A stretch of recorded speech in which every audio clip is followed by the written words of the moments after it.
जय हिंद दोस्तों, वंदे मातरम। सर्कस एक ऐसी मूवी निकलकर सामने आई है जिसने कि बॉलीवुड के एक बड़े धड़े का जो भ्रम था वो तोड़ दिया है। दृश्यम एक ऐसी मूवी निकलकर सामने आई है जिसने कि लोगों को उम्मीद दी है कि भाई अगर आप कंटेंट अच्छा परोसोगे उसके बाद भी ये मूवीज चलेंगी। कल मेरे एक मित्र के साथ मैं ये मूवी देखने के लिए दोबारा गया था, दृश्यम। जी हाँ, 37वें दिन में मूवी दोबारा देखने गया था और आप यकीन नहीं मानेंगे, थिएटर की ऑक्यूपेंसी उसके बावजूद करीब 35% के आसपास की ऑक्यूपेंसी थी। तो अगर कोई मूवी अपने रिलीज के 37वें दिन भी इस प्रकार की ऑक्यूपेंसी लेकर बैठी हुई है तो आप खुद अंदाजा लगा सकते हैं कि इस मूवी ने लोगों को कितना ज्यादा एंटरटेन किया है। Apart from this, circus circus की अगर हम बात करें तो देखिए, सर्कस बहुत सारे डिपार्टमेंट्स में कहीं ना कहीं लैग करी है। जब हम ये मूवी देखकर निकले थे, एक 1% भी हमारे दिमाग के ऊपर इस मूवी का इंपैक्ट नहीं था। इंपैक्ट था तो बस इतना था कि यार पैसा वेस्ट हो गया। मतलब लिटरली इस मूवी के ऊपर पैसा वेस्ट ही हुआ है। आप कॉमेडी मूवी दिखा रहे हैं, आप दर्शकों को एंटरटेन करना चाह रहे हैं, जैसा कि रोहित शेट्टी ने खुद कहा कि वो ऑस्कर्स के लिए, अवार्ड्स के लिए मूवीज नहीं बनाते, वो दर्शकों के लिए बनाते हैं, उनको एंटरटेन करने के लिए बनाते हैं। अगर आपका सोल पर्पस ही एंटरटेनमेंट है और आप वही नहीं कर पा रहे हो तो कहीं ना कहीं आप अपने कॉज में बहुत बड़े लेवल पर जाकर फेल हो रहे हो, क्योंकि सर्कस लोगों को एंटरटेन नहीं कर पा रही है। और पहले दिन का जो माउथ पब्लिसिटी बनकर निकली है वो अब दिखाई देना शुरू हो चुकी है। शुक्रवार को जहां इस मूवी का कलेक्शन 6.25 करोड़ रुपए रहा था, तो शनिवार को भी इस मूवी का कलेक्शन इतना ही रहा है, 7.25 करोड़ रुपए। 2 दिनों में इस मूवी का टोटल कलेक्शन निकल गया है 13.5 करोड़ रुपए। और अभी भी इस मूवी का बजट 2 निकलकर सामने आ रहा है। कई लोग बोल रहे हैं 60 है, कई लोग बोल रहे हैं 110 है। मैं लेकिन यहां पर 110 के साथ जाना चाहूंगा। जिस प्रकार की स्टार कास्ट है इस मूवी की, तो मैं 110 करोड़ के साथ ही जाना चाहूंगा। तो इस मूवी को हिट होने के लिए 125 करोड़ रुपए अभी भी कमाने हैं। सर्कस एक ऐसी मूवी हो सकती थी जो कि अवतार को इंडियन बॉक्स ऑफिस के ऊपर टक्कर दे देती, क्योंकि अवतार को ऑलरेडी रिलीज हुए 1 हफ्ता हो चुका है।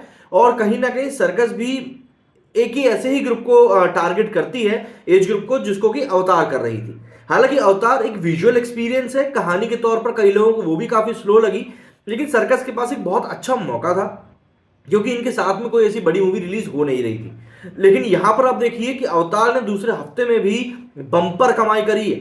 शनिवार के अगर हम आंकड़ों की बात करें, जो भी शुरुआती आंकड़े निकलकर सामने आए हैं, उसमें अवतार ने अपने दूसरे शनिवार को 21 करोड़ रुपए का कलेक्शन किया है। शुक्रवार को ऑलरेडी 205 करोड़ पे पहुंच चुकी थी, तो अब ये मूवी करीब करीब पहुंच चुकी है 226 करोड़ पे। इंडियन कलेक्शन की अगर हम बात करें तो वर्ल्ड वाइड कलेक्शन में तो ये मूवी 5,500 करोड़ के आसपास का कलेक्शन ऑलरेडी कर चुकी है। तो ऐसे में यहां पर एक अलग ही लेवल का पूरा सिनेरियो देखने के लिए मिल रहा है कि सर्कस कहीं ना कहीं बहुत सारे डिपार्टमेंट्स में एक साथ लैग कर रही है। पिछले करीब 1 दशक में जब से रोहित शेट्टी का दौर शुरू हुआ है, चाहे हम सिंघम की बात करें, गोलमाल की बात करें, गोलमाल सीरीज की ही बात कर लें, सिंघम सीरीज की बात कर लें, सूर्यवंशी की बात कर लें, कितनी ही मूवीज की आप यहां पर बात कर लें, लेकिन इन सब के बावजूद कभी भी इतनी वीक ओपनिंग वीकेंड जो है वो कभी रोहित शेट्टी का नहीं गया है। ये सबसे घटिया ओपनिंग वीकेंड जा रहा है रोहित शेट्टी की मूवी का। तो ऐसे में यही उम्मीद की जा रही है कि रोहित शेट्टी इन सभी बातों से कुछ ना कुछ तो निष्कर्ष निकालेंगे और समझेंगे कि उनसे कहां पर क्या गलती हुई है, क्योंकि गलती तो हुई है क्योंकि दर्शक उनकी इस मूवी को पसंद नहीं कर रहे हैं। रणवीर सिंह के लिए ये उससे भी बड़ा झटका है। क्यों? क्योंकि रणवीर सिंह की लगातार तीसरी मूवी होगी अगर ये फ्लॉप होती है तो। 83 के बाद में जयेश भाई जोरदार और उसके बाद में अब सर्कस। कहीं ना कहीं रणवीर सिंह की जो एनर्जी ऑफ स्क्रीन दिखाई देती है, दर्शकों को अब वो ऑन स्क्रीन पर उतनी पसंद नहीं आ रही है। या यूं कहें कि रणवीर सिंह ने खुद के ही लिए बार इतना ऊंचा सेट कर दिया है कि अब इस टाइप की मूवीज में दर्शकों को देखना ही नहीं चाहते हैं, वो उनको खिलजी के रूप में देखना चाहते हैं, या हो सकता है वो उनको बाजीराव के रूप में देखना चाहते हैं। तो इस तरह से कई सारे ऐसे कैरेक्टर्स उन्होंने प्ले कर दिए कि उन्होंने खुद अपना बार बहुत ऊंचा सेट कर दिया है और अब सर्कस टाइप की मूवीज में वो सेट हो नहीं पा रहे हैं। सिम्बा भी हालांकि इसी तरह की मूवी थी, लेकिन सिम्बा काफी अच्छी और एंटरटेनिंग मूवी थी। उसमें इमोशंस का भी जोर था, उसमें मोहब्बत भी थी, उसमें कॉमेडी भी थी, उसमें वो सारे एलिमेंट्स थे जो कि दर्शकों को एंटरटेन करते हैं। लेकिन यहां पर काफी आउटडेटेड कंटेंट के साथ ये मूवी निकलकर सामने आई सर्कस, और वही आउटडेटेड कंटेंट लोगों को पसंद नहीं आया। जुड़वा मूवी का कॉन्सेप्ट आज आप 2022 में यूज कर रहे हो तो कहीं ना कहीं ये गलती आपकी है और किसी की नहीं।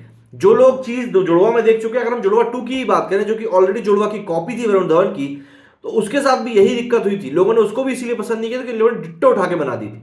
अब यहां पर एक आदमी को करंट नहीं लगता है तो दूसरा झटके से हिलने लगता है। मतलब ये कॉन्सेप्ट जो है दर्शक नहीं पसंद कर रहे हैं। यूट्यूब पर इतने सारे लोग बैठे हुए जो कि इसी तरह कंटेंट बना रहे हैं, तो आपको यूट्यूब मटेरियल से तो ऊपर उठ के ही मूवीज बनानी होंगी।